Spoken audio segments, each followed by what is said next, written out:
हरे कृष्णा, राधे राधे, जय श्रीमन नारायण। निसंतान दंपत्ति पर गणेश जी ने कैसे की कृपा। एक गांव में एक सेठ और सेठानी रहा करते थे।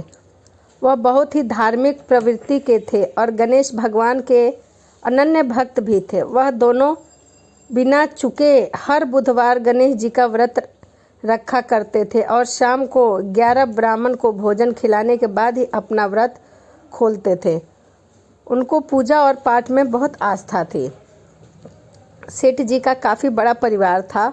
वह सब आपस में बड़े प्रेम और भाईचारे से एक दूसरे के साथ रहा करते थे।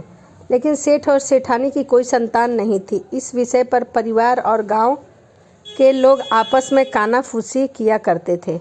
कहते थे कि सेठानी बांझ है। यह सब बातें सुनकर सेठ और सेठानी बहुत दुखी हुआ करते थे। एक बुधवार के दिन सेठ और सेठानी गणेश जी की पूजा संपन्न करके मंदिर से बाहर आ रहे थे। तभी उन्हें सीढ़ियों पर एक छोटा सा बच्चा अकेला बैठा हुआ दिखाई दिया। बच्चे को देखते ही सेठ और सेठानी उसके पास गए और पूछा कि तुम्हारे माता पिता कहाँ हैं। लेकिन बच्चे ने अभी तक कोई जवाब नहीं दिया था, इसीलिए वह बोल भी नहीं पा रहा था।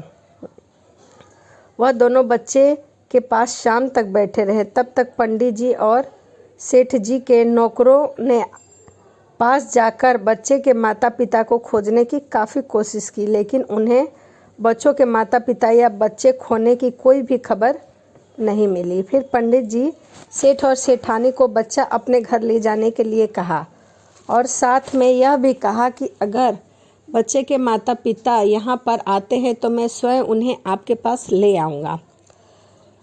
सेठ और सेठानी खुशी खुशी उस नन्हे बालक को अपने घर ले गए।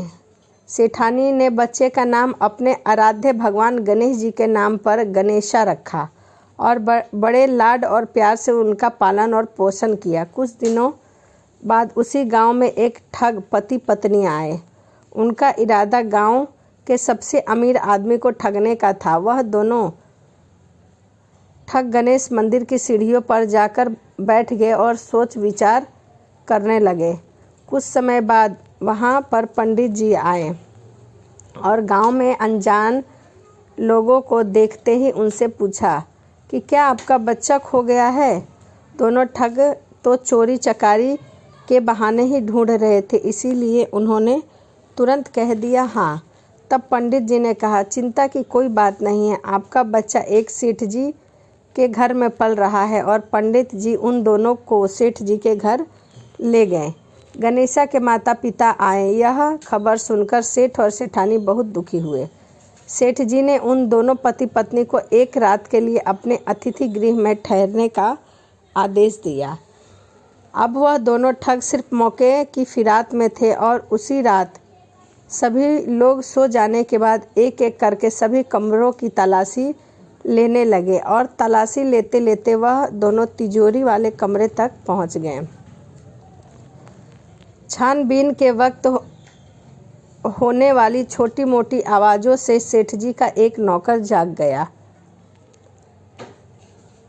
आवाज़ की दिशा में तिजोरी वाले कमरों में नज़दीक आ पहुंचा और उसने चुपके से अंदर झांक कर देखा तो दोनों मेहमान कीमती सामान चुरा रहे हैं। लेकिन वह देखते ही धीरे धीरे उस कमरे के बाहर से कुंडी लगा दी और चोर चोर बोलकर पूरे घर में हल्ला कर दिया। शोरगुल की आवाज़ सुनते ही घर के सारे लोग इकट्ठा हो गए। फिर सेठ जी ने उन दोनों चोर पति पत्नी को कमरे से बाहर निकाला और सुबह शाम पंचायत में हाजिर कर दिया। सेठ जी ने सरपंच जी से पूरा मसला बताया और कहा कि ये दोनों तो चोर हैं, अब गणेशा इन दोनों को नहीं देंगे। लेकिन वह दोनों ठग पति पत्नी अपने जिद पर अड़ गए और बच्चे को ले जाने के लिए जिद करने लगे। सरपंच जी ने इस गंभीर समस्या का एक तोड़ निकाला और सेठानी और उस दूसरी औरत को गणेशा के सामने खड़ा कर दिया और कहा कि जिसके आंचल से दूध की धार गणेशा के मुंह में जाएगा वह बालक गणेशा उसके पास ही रहेगा। फिर वो दोनों अपने अपने आंचल मुंह के सामने फैलाकर खड़ी हो गई। सेठानी जी मन ही मन में गणेश जी के नाम का स्मरण कर रही थी और देखते ही देखते गणेश जी की कृपा से सेठानी जी के आंचल से दूध की एक धार गणेश के मुंह में गिरी। इस तरह गणेशा सेठ और सेठानी के साथ हमेशा के लिए रहने लगा। यह तो बुधवार की व्रत की कथा है, गणेश जी की कथा है। हे गणेश भगवान, आपने जिस प्रकार सेठ और सेठानी को दिया है वैसे ही सभी को दीजिए।